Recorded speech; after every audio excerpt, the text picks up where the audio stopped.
So today we're jumping into this really fascinating story about persistence, rejection, and, believe it or not, national sovereignty.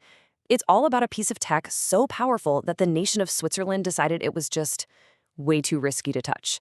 So what is this thing and who's behind it? Let's get into it. All right, so first, let's be clear who we're talking about here. Palantir. And yeah, the name comes straight from the Lord of the Rings, those mythical seeing stones that could see across huge distances and uncover all sorts of secrets. And honestly, that's a pretty good description of what the company's software promises. It gives you the power to sift through these gigantic mountains of data. We're talking everything from financial records to social media posts and find all the hidden connections. It's basically a digital crystal ball, and you can bet a lot of governments and big companies want to get their hands on it. And that right there brings us to the big question. You'd think a country like Switzerland, super advanced, famously neutral, would be the perfect customer, right? But for years, the Swiss federal government just kept saying no, again and again. So why?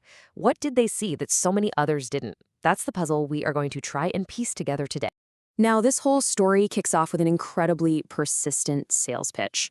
I mean, we're talking about a 7-year charm offensive where Palantir basically knocked on every single door in the Swiss government, from the very top all the way down. That's right, for 7 straight years. This wasn't just a couple of phone calls. No, this was a massive, high-level push. We're talking meetings, demos, even offering up their software for free. They did everything they could think of to make themselves indispensable to the Swiss state. And just look at this timeline. They went straight to the top, meeting the finance minister in Silicon Valley, catching the chancellor at the World Economic Forum in Davos. During the pandemic, they even offered their software for free. And just this year, in 2024, they were pitching AI directly to the head of the Swiss army. So you'd think with all that effort, they'd have gotten somewhere, right? Well, you'd be wrong. Despite everything, the doors just kept slamming shut. First up, the Federal Office of Public Health. Even a free offer to help with a global pandemic got turned down. Their official reason? They called a partnership too delicate. Oof, that's a huge red flag right there about the company's reputation. And then you've got the Federal Office of IT. After 3 separate meetings, their conclusion was incredibly blunt. No need. Think about that. The government's own tech experts took a look at this supposedly revolutionary tool and just kind of shrugged. They decided what they already had was good enough. In other words, they were not impressed. But this is the kicker. The Money Laundering Reporting Office didn't just say no. They went a step further and concluded that actually using Palantir software would be, and I quote, likely illegal, because there was no proper legal foundation for that kind of data sharing. So you've got reputational risk, a lack of need, and now serious legal problems. The case against Palantir was really starting to build. But, the rejections from all these civilian agencies, that's only half the story. The biggest, most important no came from the one group you'd think would be most interested, the military. And their reasons, well, their reasons sent shockwaves through the Swiss government. So if the health, IT, and financial crime agencies all had good reasons to say no, what about the Swiss Army? After they did their own deep dive investigation, what was their final verdict?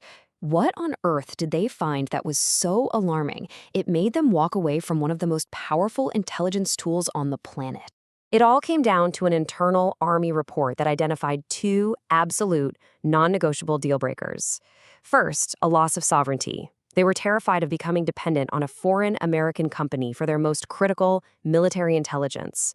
And second, the risk of espionage. They were worried that U.S. intelligence agencies could potentially get their hands on sensitive Swiss data. And this quote from that secret 2024 report says it all. This isn't some vague worry. It's a direct warning that, quote, it is possible that sensible data could be viewed by the American government and intelligence services. For a neutral country like Switzerland, that is a line in the sand you just do not cross. Period. But the story doesn't actually end with that rejection. In a really strange twist, the Swiss government is now actively investigating Palantir's operations on its own soil. Yeah, this whole thing has morphed from a sales pitch into a real legal headache. See, Palantir has a big European office in Zurich, and when the company's CEO publicly confirmed that their software is being used in the conflict in Gaza, it triggered an official review under a very unique Swiss law. And that law is called the mercenary law. Basically, it's a law designed to stop Swiss-based companies from getting tangled up in foreign conflicts. It says that any company providing private security or military-type support from Swiss territory has to declare it and get a stamp of approval from the government. So the big question now is, does Palantir's software support count as a military service? The answer could have huge consequences for their future in Switzerland. And this all brings us to the final and maybe the most fascinating part of the whole story, this really strange paradox. Because while the Swiss government has put up a wall to keep Palantir out, the Swiss private sector has pretty much rolled out the red carpet. I mean, the contrast here could not be more stark. On one side, you've got the entire public sector, the government, the army, saying no way for reasons of sovereignty, legality, and ethics. And on the other side, you have the private sector, some of the biggest and most powerful companies in the country, giving a very loud yes. And we are not talking about small startups here. We're talking about global giants, like the insurance firm Swiss Re, the media conglomerate Ringier, and the pharmaceutical powerhouse Novartis. They are all using Palantir's technology right now to analyze their data and get a leg up on the competition. The very same tool the government decided was too risky is now being used by some of the country's most influential corporations. And so this whole story leaves us with this really provocative question. It's the classic dilemma, right? Public risk versus private reward.